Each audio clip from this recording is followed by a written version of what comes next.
More in health matters, a consultant dermatologist from the Lagos State University Teaching Hospital, Dr. Dr Ehiaghe, says frequent use of a sponge for bathing is unnecessary. According to Dr. Ehiaghe, while sponging oneself is acceptable, a soft cloth or washcloth should be used, adding that sponges should be avoided entirely for children. The report.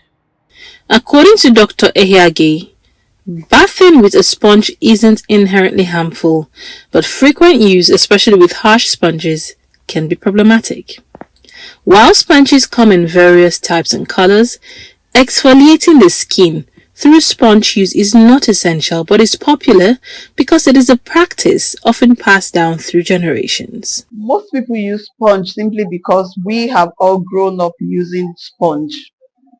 But you need to realize that when you use a sponge, what you actually do is you are scraping off the top surface of the skin, and the word for that is exfoliating.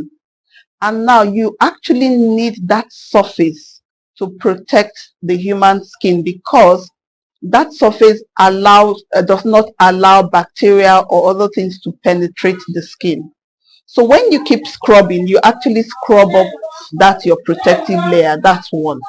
Number two, and very importantly, a lot of people, by the time they scrub a lot, they actually make what we call histamines, and this can result in people being itchy. That's the skin becomes itchy.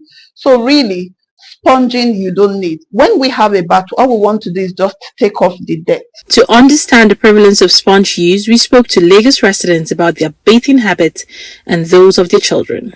They have their method on how they take their bath and how often they make use of their sponges and soaps. But as for me, I take bathing as one of my medicine. One of the medicine I get, especially if I'm tired. So each time I take my bath, I get more relief. I'll become more relief. So for me, I take my bath either once or twice in a day. For me, I normally use my sponge if I return back from work in the evening. So, but if I want to take my night bath, I will not take any like sponge because of, I want to go and rest, and I don't need anything like a sponge. I'll just take my bath with enough water, shower very well. But as for my children, children, their skin is very light. So likewise, parents also, their skin is very light. We don't need to have something. I use sponge only in the morning when I'm going to work in the morning. So coming back in the evening, I only bathe with bathing soap and water. Then my children, in the morning when they're going to school, I bathe them with sponge. When they return from school, because of the play in the school and whatever, I use bathing soap and water to bathe them. Then going to bed at night, I use only water, ordinary water, to bathe them.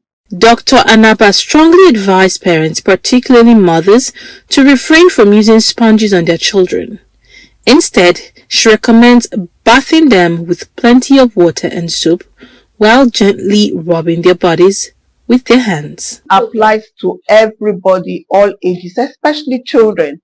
Now the child, what is the child? They're just playing in the sand, and what's on the child's skin? Just dust.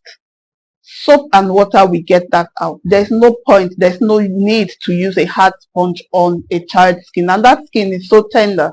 You don't want to do that to the child, and then the next thing, you have a lot of cuts on the child, and before you know it, there's another disease coming on the child. So please, mothers, if you're listening, please, no hard sponge on your child. Just use a soft cloth if you must use a sponge.